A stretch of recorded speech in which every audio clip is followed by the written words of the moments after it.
Hi friends, ಎಲ್ರಿಗೂ ಹೊಸ ವಿಡಿಯೋಗೆ ಸ್ವಾಗತ.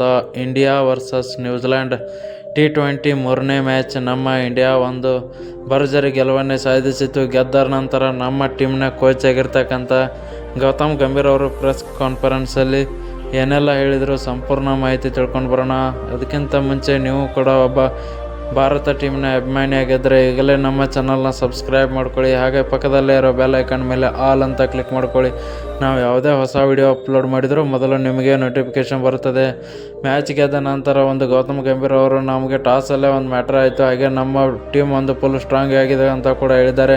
ಟಾಸಲ್ಲಿ ನಾನು ಸೂರ್ಯಕುಮಾರ್ ಯಾದವ್ಗೆ ಹೇಳಿದ್ದೆ, ಟಾಸ್ ಗೆದ್ದರೆ ಚೇಜಿಂಗ್ ಎತ್ತು, ಯಾಕಂದರೆ ನಮ್ಮಲ್ಲಿ ಆ ಥರ ಬ್ಯಾಟಿಂಗ್ ಯೂನಿಟ್ ಇದೆ, ಅವರಿಗೆ ಚೇಜಿಂಗ್ ಕೊಡೋದು ಬೇಡ ಅಂತ ಹೇಳಿದರು. ಹಾಗಾಗಿ ಸೂರ್ಯಕುಮಾರ್ ಯಾದವ್ ಕೂಡ ನನ್ನ ಮಾತು ಕೇಳಿ ಬಾಲಿಂಗ್ ತೊಗೊಂಡು ಒಳ್ಳೆ ಕೆಲಸ ಮಾಡ್ತಾರೆ. ಅದಾದಮೇಲೆ ಜಲ್ದಿ wicket back to back wicket ತೆಗೆದ್ರ ಮೂಲಕ ಜಲ್ದಿ ಆಲ್ಔಟ್ ಮಾಡ್ತಾರೆ.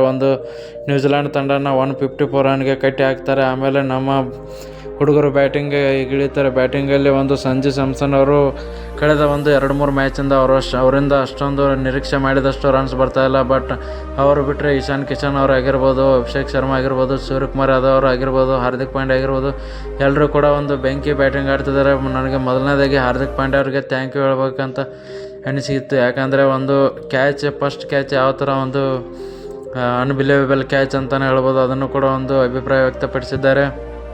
ಹಾಗೆ ಅಭಿಷೇಕ್ ಶರ್ಮಾ ಅವ್ರಿಗೂ ಕೂಡ ಶಬಾಷ್ ಎಂದಿದ್ದಾರೆ. ಯಾಕಂದರೆ ಕೇವಲ 20 ಬಾಲ್ಗೆ 68 ರನ್ ಹೊಡೆಯೋದ್ರ ಮೂಲಕ ನಮ್ಮ ಟೀಮ್ ಇಂಡಿಯಾ ಗೆಲುವಿಗೆ ಮ್ಯಾನ್ ಆಫ್ ದಿ ಮ್ಯಾಚ್ ಅಂತಲೇ ಹೇಳ್ಬೋದು ಅವರು. ಯಾಕಂದರೆ ಆ ಥರ ಬೆಂಕಿ ಬ್ಯಾಟಿಂಗ್ ಆಡಿದರು. ಹಾಗೆ ಸೂರ್ಯಕುಮಾರ್ ಯಾದವ್ ಇವರು ಕೂಡ 26 ಬಾಲ್ಗೆ 58 ರನ್ ಹೊಡೆಯೋದ್ರ ಮೂಲಕ ಬೆಂಕಿ ಬ್ಯಾಟಿಂಗ್ ಆಡಿದರು ಅಂತ ಹೇಳಿದ್ದಾರೆ.